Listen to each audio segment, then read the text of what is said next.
정치권의 생생한 목소리를 듣는 1번지 현장입니다. 거대 여당의 상임위원장 단독 선출로 야권 연대 필요성이 제기되고 있는데, 자, 오늘은 국민의당 권은희 원내대표 모시고 스튜디오에서 이야기 나눠보도록 하겠습니다. 안녕하십니까? 네, 안녕하십니까? 네, 안녕하십니까? 국민의당 입장에서 한 달이 넘게 네. 민주당과 통합당의 어떤 줄다리기 협상을 보셨는데, 네. 소수 정당의 입장에서 이 힘든 과정 좀 어떻게 보셨습니까? 원구성 협상이 시작되기 전에 원구성의 실질적인 협상의 시간이 올 것이다라고 예측한 것이 아니라 원구성 협상을 하는 척하는 시간이 올 것이다라고 예측을 했습니다. 총선 직후에 지금 더불어민주당의 청와대 출신의 의원들이 총 17명이 당선이 됐는데요. 18명입니다. 그 의원들 중에 한 분을 뵀었는데 이 상임위 독식 문제에 대해서 얘기를 하더라고요. 그리고 그게 미국 사회에 비추어 봤을 때 정상적인 방향 아니냐라는 얘기를 벌써 그때 협상 전에요? 얘기를 하는 걸 듣고 아마 그 수순으로 진행되어 갈 것이고 그 수순으로 진행되어 가기 위한 시간들을 가질 것이다라고 예측을 했는데 결과는 그대로 진행이 됐습니다. 그러면은 민주당이 처음부터 상임위원회 단독 구성을 아예 생각을 하고 뭔가 원구성 협상에 들어갔다라고 생각을 하시는 거네요. 예, 그렇게 봅니다. 지금 청와대 출신 18명의 의원은 국회의 기능, 특히 그 의원들을 중심으로 해서는 국회의 기능이 행정부의 견제가 아니라 문재인 대통령이 생각하는 바를 그대로 실천해주는 국회여야 된다라고 생각을 하기 때문에 전체 상임위를 독식하는 문제에 대해서 당연한 수순이다라고 생각하는 그런 부분들이 읽혔습니다. 네. 예, 알겠습니다. 그래서 상임위를 구성하는 과정에서 좀 하는 척이다 이렇게 느끼셨다고 하신 것 같은데 네. 그렇다면 이런 협상을 보고 또 국민의당 입장으로서는 어떤 전략으로 이번 국회에서 임해야 될까 어떤 생각을 가지고 계십니까? 이번 21대 국회에서는 야당 의원들은 조금의 실익이나 조금의 지역적인 이익 이런 부분들은 곁눈질하지도 말고 국회 본연의 견제의 기능을 살리는 것만으로도 힘겨운 21대 국회가 될 것이기 때문에 국회의 견제 기능에 충실하게 온 힘을 집중하는 그런 모습을 보여야 될 것 같습니다. 말씀하신 대로 사실 통합당도 민주당이 단독으로 밀어붙이면 견제하기가 힘들다라는 이야기가 나오는데 소수 정당으로서 더욱더 존재감을 드러내기가 어려운 게 사실이거든요. 어떻게 원내 전략들 가져가실 생각이십니까? 미래통합당과 그와 관련해서 국회 내 상황이나 그리고 현안에 대해서 소통을 더욱 자주 하고 그리고 현안에 대해서 어떠한 접근법으로 어떠한 방향성을 가지고 가는지에 대해서 서로 공유를 하고 방향성이 같은 부분에 대해서는 한 목소리로 추진해 나가는 그런 전략을 가지고 있습니다. 네. 그러면 그 통합당과의 통합에 대해서 안철수 대표나 그 국민의당 내부 의원들은 어떤 생각을 갖고 계신가요? 통합이라는 말 자체가 이미 과거의 어떤 정치 세력들의 이합 집산의 개념과 인식이라고 생각을 하고 있고요. 지금은 과거의 정치 세력의 이합 집산으로 이 야권에 대한 국민들의 신뢰를 얻을 수는 없는 상황이다. 이렇게 보고 있습니다. 그래서 안철수 대표나 국민의당은 야권에 대해서 야권 전체의 혁신으로 야권 전체의 파일을 키우고 국민들로부터 신뢰를 회복하고 그리고 그 신뢰를 기반으로 해서 야권을 재편하는 그런 과정으로 나아가야 된다라고 생각을 하고 있습니다. 1일이었죠. 지난 수요일에 주호영 원내대표 만나셨죠. 네. 그때 인터뷰하시기를 정책을 비롯해서 여러 가지를 논의를 하고 있고 조만간에 말을 하겠다라고 이야기를 하셨는데 그 조만간이 언제일지가 참 궁금해집니다. 정책과 관련해서는 지금 정기국회에 돌입하기 전에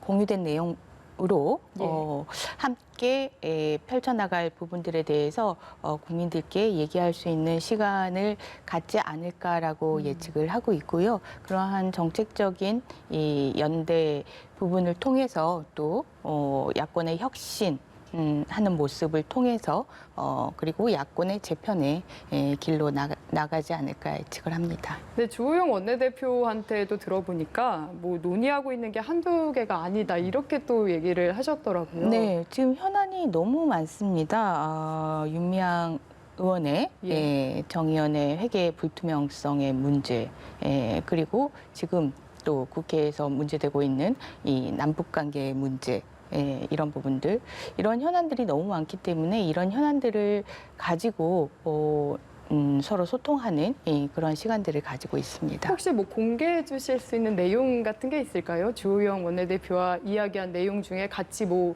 이해가 맞았다든지.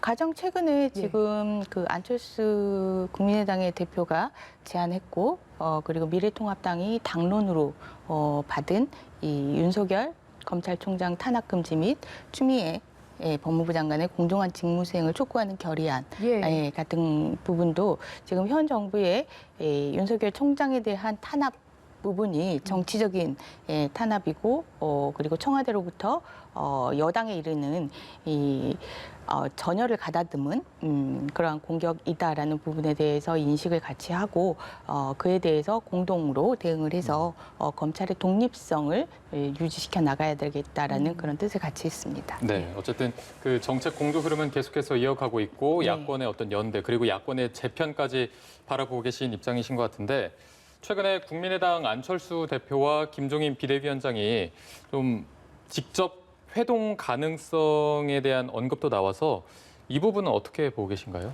뭐 두 분이 그 미래통합당의 비대위원장이시고 또 국민의당의 당대표이신데 만나지 않을 이유는 없으시다라고 보여집니다. 다만 야권의 혁신에 화두를 던지면서 두 분이 만나는 것이 좋지 않을까 이런 생각으로 야권 혁신과 관련된 여러 가지 이 논의들이 좀 더 진전이 되면서 그런 회동이 있을 걸로 예상이 됩니다.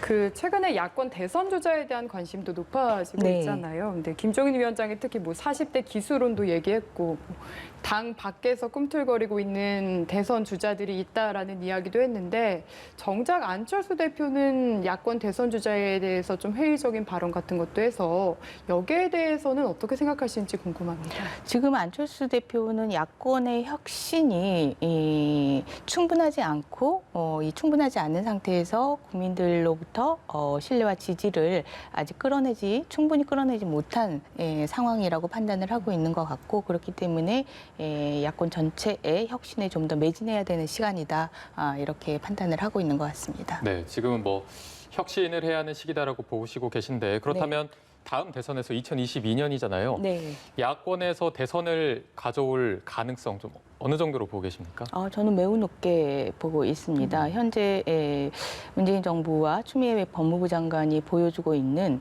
이 불공정의 극치, 불공정으로 치닫는 모습, 이 불공정으로 치닫는 모습이 단순히 자기 편을 보호하기 위해서, 자기 편을 지키기 위해서 이렇게 하는 모습들이 국민들로부터 점점 이 현 정부가 유리되고 또 그 여당의 이 기득권적이고 특권적인 모습에 국민들이 심판을 내려주는 그런 선거가 될 것이라고 예측을 합니다. 그럼 야권이 어쨌든 가져오려면은 아까 통합이라는 단어는 좀 구시대적이라고 하셨으니까 어떤 정책적인 연대를 넘어서서 어떤 통합적인 연대라고 표현을 해야 될까요? 그런 건 필요하다라고 보십니까? 네, 야권 개편이 필요하다라고 생각을 하고 혁신 이후에 이 야권 개편이 일어날 거라고 보고 있습니다. 그러면 그게 결국에는 뭔가 통합당과의 국민의당과의 뭔가 통합이라고 저희가 생각을 해도 되겠습니까? 야권 개편이라는 것이 뭐 통합을 배제하는 단어는 아니지만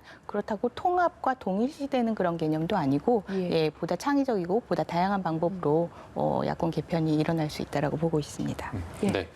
그리고 앞서서 이제 다음 대선에서 야당이 대권을 가지고 올 가능성이 높은 게 지금 현 정부의 부동산 문제 또 추미애 장관의 행보를 들어주셨는데 그래서 부동산 현재 정부의 부동산 대책 관련은 좀 어떻게 보고 계신지? 이 정부가 모든 문제에 대해서 대책을 제시하는 방식이 정치적인 프레임을 설정을 하는 겁니다.